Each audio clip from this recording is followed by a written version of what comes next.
같이 성함도 쓰시고 네. 지금 꾹 눌러 쓰시네요 글씨를. 네, 네. 예. 어떠세요? 쓰실 때는? 아주 자연스럽습니다. 안 자연스러우신 것 같은데 지금 눈빛이 조금 흐려지는데요.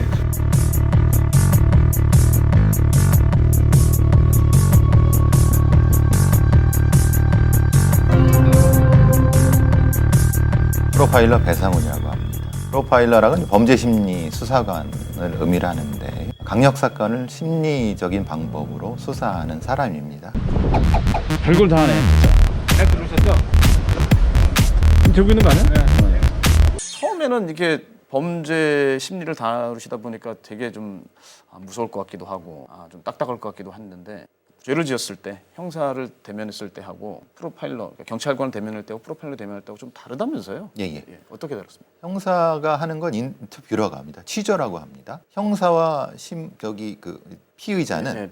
180도로 대면합니다. 이 앞에서 이렇게 했습니다. 아. 정면을 대면합니다. 근데 프로파일러는 이렇게 대면합니다. 120도로 합니다. 왜냐하면 보통 인간의 이 시선이라는 게 정면을 바라보는 것보다 같은 곳을 바라봐야지 공감대가 생긴다는 거 우리 다 알고 있지 않습니까? 네네. 보통 그래서 프로파일러들 면담할 때는 이런 자세로 합니다. 그러니까 같이 약간 비틀어 갖고 편하게 기대 갖고 하는 형태의 제가 지금 불편한데요. 근데 이걸 이제 네. 저희는 프로파일러가 하는 인터로게이션이라고 네. 면담이라는 개념을 씁니다. 형사들이 하는 것은 범죄 구성 요건을 따져갖고 일시, 장소, 행위를 따지지만은 프로파일러는 동기를 따집니다. 그리고 동기가 행동을 어떻게 나타나고 있는가에 대한 연원을 따져갖고 분석하는 것. 그 분석을 스스로 말하게 하는 것이 이제 프로파일러가 하는 면담 기술입니다. 시간도 꽤 장시간이 필요하겠습니다. 한번. 예. 프로파일러는 기본적으로 한 짧으면 2시간, 길면 4시간. 그리고 뭐 이춘재 같은 연쇄살인범 같은 경우는 뭐 1주, 2주 가는 거고 미국에서 연쇄살인범 한 번 하게 되면 뭐 한 3, 4주까지 가는 경우도 있고 보통 한 3, 4일 갑니다.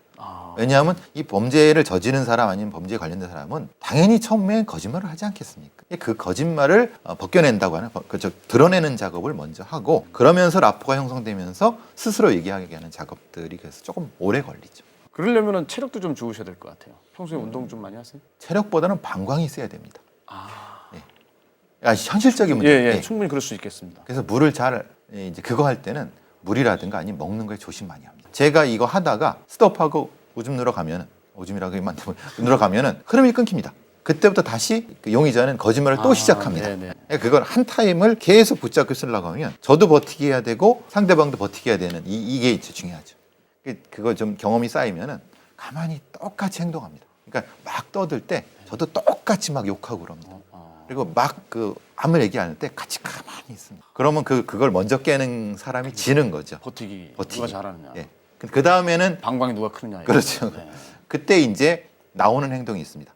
말하자면은 특정한 어떤 부위를 만진다든가 아니면 특정한 말을 반복한다든가 그러면 그 반복하는 말에 그 사람의 진심이 있는 거고 그 사람이 하는 행동에 그 사람이 범죄 시에 했던 행동이 나타나는 거예요. 그래서 그게 이제 왼손을 썼다든가 아니면 발을 어디 한다든가 그럼 범죄 현장에 나타난다. 그걸 가지고 수사를 추적하는 거예요. 아까 모두에 제가 대한민국 그 프로파일러 1세대라고 제가 설명을 드렸지 않습니까? 보통 이렇게 이제 배상훈 교수님처럼 이렇게 잘 알려진 또 방송에 많이 나왔던 분 중에서 이제 이수정 교수님 계시고 표창원 전 의원 계시는데 이 두 분도 프로파일러이신가요? 아니면 좀 궁금해요. 네. 예. 그러니까 좀 오해하시는 분들도 있고 네. 이 이수영 교수님이라든가 표창원 교수님은 이 프로파일링 시스템을 만든 분이시죠. 그럼 더 윗세대신가? 그러니까 할아버지. 예를 들면 왜 그렇게 부르냐면 이수영 교수님의 제자분들이 네. 프로파일러 1기, 2기 상당수를 차지합니다.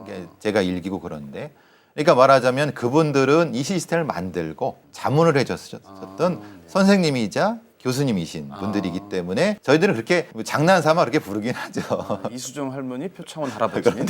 죄송합니다.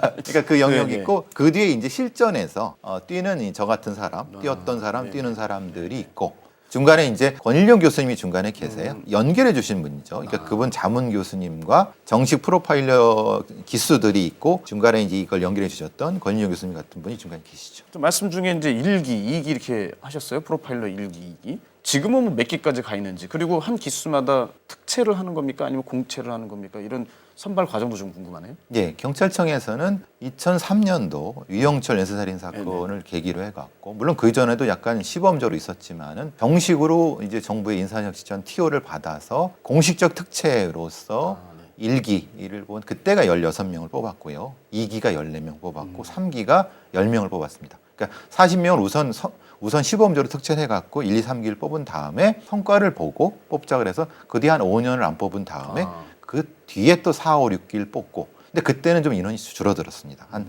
4명, 3명 정도. 네. 근데 지금은 제 기억으로 한 10기, 11기 정도 되는 것 같습니다. 중간에 빈 기간도 있지만은 그렇게 이제 해서 정식으로 직제는 지방경찰청 과학수사과 행동과학팀 이렇게 해서 팀제로 운영되고 있습니다. 경찰에서 쓰는 것은 범죄심리분석관이라는 이름으로 씁니다. 그러니까 프로파일러라는 건 일반 사회에서 통용되는 언론에서 통용되는 얘기가 되는 거고 미국의 체제를 그대로 가져와서 우리식으로 범죄심리분석관이라고 하는 걸로 공식적으로 이제 부르고 씁니다. 범죄 심리를 이제 분석하시잖아요. 범죄 심리 분석관으로 계시니까 사람을 만나면 성향 분석도 이게 직업 특성상 저절로 되실 것 같아요. 네. 점도 보세요. 점쟁이가 어떻게 점 보는지를 알죠. 네. 네네. 저희는 심리분석관이라고 하면 또한 별칭은 행동분석관이라고 행동 합니다. 분석관. 네. 그러니까 사람의 얼굴을 안 봅니다. 얼굴을 안 보고 몸을 봅니다. 몸의 행동을. 그러니까 몸의 행동이 행동이죠. 네. 네. 몸의 행동이 말하는 손짓이나 발짓이나 아니면 뭐 이렇게 이런 것들이 그 사람의 심리에 어떤 영향을 끼치는지에 대한 통계적 데이터를 저희들은 가지고 있어 왔고 그것이 어떻게 연결되는가 그게 범죄 행동과 연결되는가에 대한 부분이기 때문에 그래서 아까 말씀드린 점을 보시냐 그러는 가끔 봅니다만은 시시해 갖고 왜냐하면 점이라는 것도 이런 것도 사실은 통계적인 게 많이 있지 않습니까? 경험적인 것들. 물론 이제 신내린 강신분도 계시지만은 그분은 뭐 표명하려고 하는 건 아니니까 가끔 보지만 조금 시시해서 대화를 나누고 나오는 경우가 있죠. 그러면 교수님께서 이렇게 많이 사람 만나 보니까 이 사람 관상도 보실 것 같아요. 교수님께서 직접 이렇게. 관상이라고 하면은 안 믿을 것 같아 갖고 어떤 행동을 조심하라고는 합니다. 왜냐하면 이분이 반복적으로 어떤 행동을 하고 사람을 대할 때 어떤 걸 하는데 이것은 그 사람한테 비치기나 아니면 이것이 이 사람의 다른 생활에 어떤 나쁜 영향을 끼칠지 이 부분에 대한 조언을 해줍니다. 예를 들면은 이게 반복되면은 여성들이나 아니면 아이들이 이렇게 오해할 수 있다. 그러면 고치게 되고 이게 관상일지 모르겠습니다만은 사실 관상이란 것도 자신의 얼굴이 만들어진 거 아니겠습니까? 그래서 그게 행동으로 연결되는 거니까 그걸 관상이라고 하면 좋게 보는 거고. 이게 말하자면 제가 하는 버릇이 있죠. 느끼셨을지 모르겠지만 난감할 때 제가 나타내는 건 눈을 만지는 게 제 난감할 때 행동이 저도 모르게 우리 앵커님도 뭔가 이제 약간 막히는 때에 행동하시는 것들이 말하자면 이 왼손 갖고 잠깐 가로막는 행동 이게 상당히 중요하다고 보통 하는데 예를 들면 그런 것들입니다. 그런 것들이 나타날 때 이 양반이 저를 어느 정도까지 불편하게 있는가의 정도를 양으로 측정하고 있죠. 그게 프로파일러가 나쁜 버릇입니다. 단순히 질적으로 측정하는 것이 아니라 양적으로 측정해갖고 그 다음 만났을 때는 행동이 제가 많이 달라집니다. 드려야 될 말씀과 안 드려야 될 말씀을 바로 가려갖고 해버리죠. 되게 나쁜 직업입니다. 그래서. 인터뷰 또 모시지는 마세요. 이게 제가 이렇게 왼손으로 가리고 있었는데 탁 그것까지 보시고 불안해하는 이 심리를 탁 캐치를 하시니까 지금 범죄 지은 거 아닙니다. 제가 아니고요. 그렇죠. 프로파일러로 활동하시면서 혹시 이제 위협받았던 일도 좀 있지 않을까 싶어요? 그게 이제 편지가 옵니다. 그러니까 어느 교도소 같은 데서 잘 계시냐고.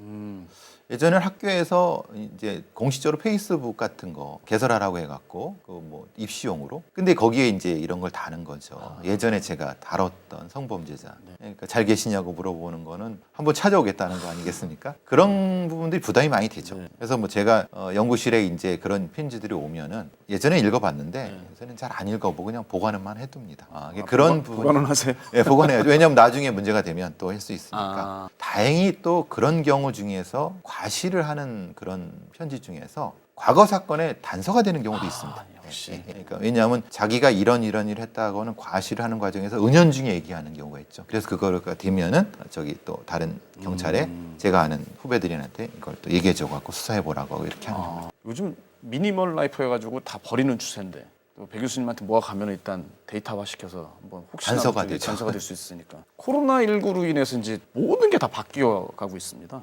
그래서 범죄도 코로나19로 인한 그 유형이 좀 변화가 있는지 궁금하거든요. 아주 그냥 뭐 대단히 큰 변화죠. 디지털 성범죄. 네. 그러니까 조주빈 일당의 박사방 같이 그러니까 언택트 시대에서 비대면으로 벌어지는 디지털 성범죄가 폭증하고 있다는 겁니다. 특히 아동 청소년을 대상으로 한. 그러니까 요즘 아이들이 학교를 못 가고 있어서 학습을 인터넷으로 하는데 인터넷이 하다 보면 심심하니까 채팅창을 열어놓고 하거나 네. 게임창을 열어놓는데 게임에 채팅창이 같이 하는 경우가 좀 많거든요. 네, 그렇더라고요. 거기에 어떤 아이들인 것처럼 해서 접근해 갖고 무엇인가 이제 무슨 사진을 보내달라는가 그래서 이제 협박하고 이런 게 폭증하고 있습니다. 이게 흔히 말하는 코로나 시대가 낳은 부작용 중에 하나이죠. 비대면 범죄, 온라인을 통해서 하는 이 범죄들은 그 심리 있잖아요. 그런 범죄를 이용하는 그 심리는 또 어떻게 분석을 하세요? 우리 아동 청소년들이 낯선 것에 대한 경이로움, 호기심도 그러니까 뭔가 있고. 호기심입니다. 그러니까 일제든 부모님은 잔소리를 하시죠. 그리고 선생님은 뭔가 하라고 하는데 그 안에서 그걸 하는 건 좋은 사탕 발리를 많이 하죠. 그러니까 낯선 것에 대한 어떤 경이로움에 대해서 호기심이 우리 청소년들이 갖는 기본적인 어떤 건데 그걸 악용하는 겁니다. 그리고 어떤 기계에 대한 기계 속에서에 대한 어떤 비대면 속의 신뢰감이 심리적으로 형성돼 있거든요. 기본적으로 이게 익명성이라고 하는 나쁜 점도 있지만 어떻게 보면은 비대면이라고 하는 것 속에서 나타나는 새롭고 좀 안 접해본 것에 대한 호기심이 범죄로 악용되는 형태가 되는 거죠. 네, 오늘은 대한민국 프로파일러 1세대 배상훈 교수님과 범죄 심리 분석관으로 활동하시는 다양한 얘기 나누었습니다. 시사반찬 이슈 인터뷰는 여기서 마치겠습니다. 고맙습니다. 왼손을 가리지 마세요.